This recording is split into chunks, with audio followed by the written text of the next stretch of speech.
Good afternoon. I'm still reporting on the economy from Jekyll Island, Georgia. Will the Republican Party include a call for a return to a gold standard money system in their platform this year? According to the Wall Street Journal, a new gold commission is now being actively considered at the Republican National Convention to sort out how to best implement a return to a gold standard monetary system. I've seen this point in our history coming for the last 20 years, and in my opinion, this would be the final destruction of the United States of America. The real answer to our economic problems is not gold money. Gold money has never worked in the past to enrich we the people. It only works to enrich the banker class. No, the answer to our economic problems is the elimination of two things. One, government borrowing. If government could not borrow, it would have to balance its budget. And number two, the ability of banks to counterfeit the national money. It's called fractional reserve lending. Tying the dollar to gold was a favorite of the king of the robber barons a century ago, J.P.Morgan. Morgan called gold money sound money. But there are other ways to create sound money. Simply have the government issue it without debt and tightly control the quantity. The Republican nominee, Mitt Romney, has even suggested that monetary policy should be kept away from Congress.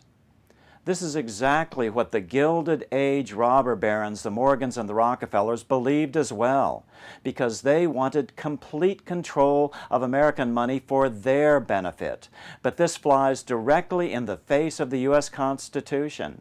Again, according to the Wall Street Journal article, in fact, it is precisely to Congress that the Constitution in Article 1, Section 8 grants the power to coin money and regulate the value thereof.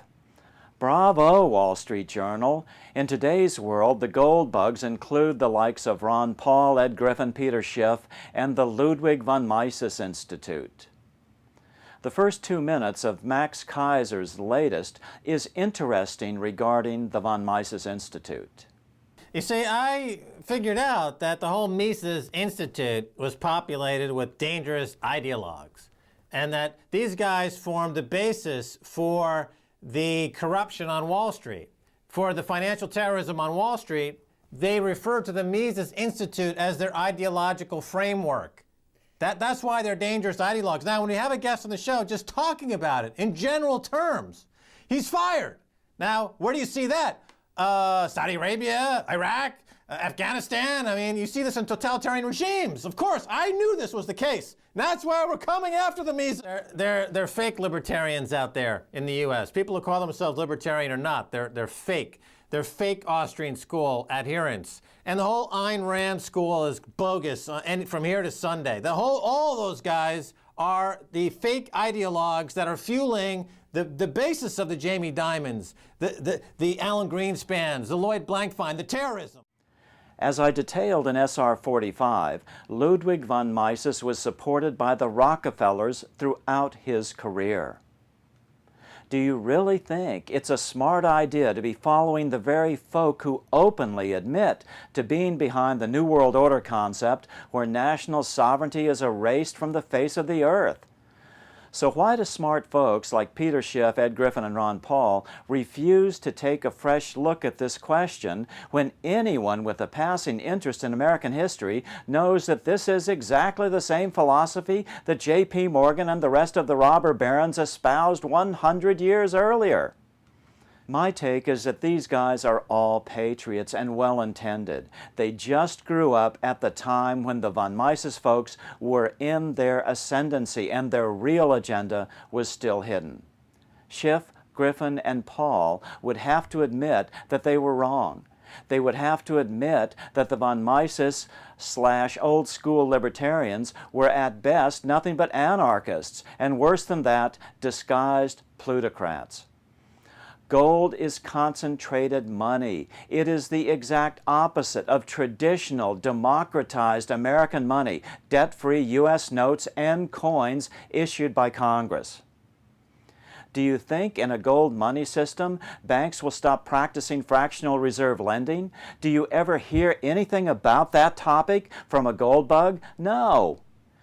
The core of the gold bug anarchist argument is that the average person is too stupid to effectively participate in self-governance. So therefore, all governance should default to non-governance, or at best, governance by bank.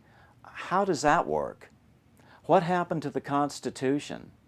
History clearly shows that anarchy quickly defaults into the hands of the few and the ruthless, the dictators and/or the banks. In either case, dictators or banks do not believe in the righteousness of humanity's 1,000-year great experiment of escaping serfdom by self-governance. They don't really believe in class mobility or a truly incentive-driven society. Are we now going to throw this all away, tying humanity to their new cross of gold so they can better consolidate their grip on every aspect of our lives? Freedom is a delicate balance between too much governance and too little. What the von Mises folk don't seem to get or deliberately avoid is that serfdom exists at either end of this spectrum. The anarchism professed openly by their hero, Professor Murray Rothbard, does not yield maximal human political freedom. Nature abhors a vacuum. Every anarchy in world history is followed in short order by tyranny and dictatorships. So do I support statism, as some anarchist libertarians have charged?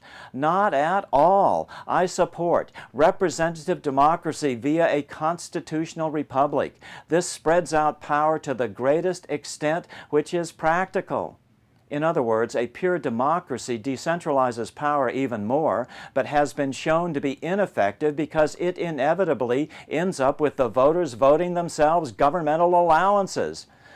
But even a pure democracy, for example, one where everyone voted on every issue via the internet, would be better than what we have today if you do just one thing: simply made government borrowing illegal. At least that would stop the wild overspending. I'm studying J.P.Morgan and the Rockefellers right now. Morgan constantly supported the gold standard, calling it sound money and honest money. I believe, though I can't prove it yet, that Morgan also considered himself a pirate. Oops, I mean a privateer, which is essentially a pirate doing the bidding of a sovereign nation, in this case, the British Crown and the City of London. Morgan's mission was to pillage America and bring it back to heel, reversing the freedoms we won in 1776. That's why he called all 4 of his yachts the Corsair and painted them black. However, he did stop short of flying the Jolly Roger. For more information on the meaning of Corsair, read this interesting article on a possible Morgan ancestor, Admiral Henry Morgan, Morgan the Pirate. Gold is the ultimate centralization of money power. Yes, it is sound money. The quantity is easily controlled, but controlled by whom? Gold money does not democratize the quantity of money to operate for the benefit of we the people. It centralizes control of money into the hands of those best able to buy up the commodity, serving as the monetary base, the bankers. That way, the bankers are in complete control of whether to lend money out or hoard it, cause economic booms or depressions. Again, it's not what backs the money, it's who controls its quantity. Nothing else really matters. Another factor against returning to gold backing for the U.S. dollar is the likelihood that the U.S. government does not have any good deposit gold, as I detailed in SR 37 Fort Knox and in the History Channel's piece in February 2012. Gold prices are already seeing a major move upwards this week, just on the news about the Republicans in convention. As a gold money bill crawled its way through Congress, what do you think will happen to gold futures? Gold prices will skyrocket, $10,000, even $50,000 per ounce. And then, after the bill passes Congress, what happens when we discover that the U.S. government owns no gold, that Fort Knox is empty? Without money, America would instantly become a third world country. So here's what I believe. I believe that a sovereign money must serve the public interest, or the word sovereignty has no meaning. I believe that gold money cannot serve the public interest. I believe political and financial power should be decentralized to the maximum extent practical. I'm still reporting from Jekyll Island. Good afternoon.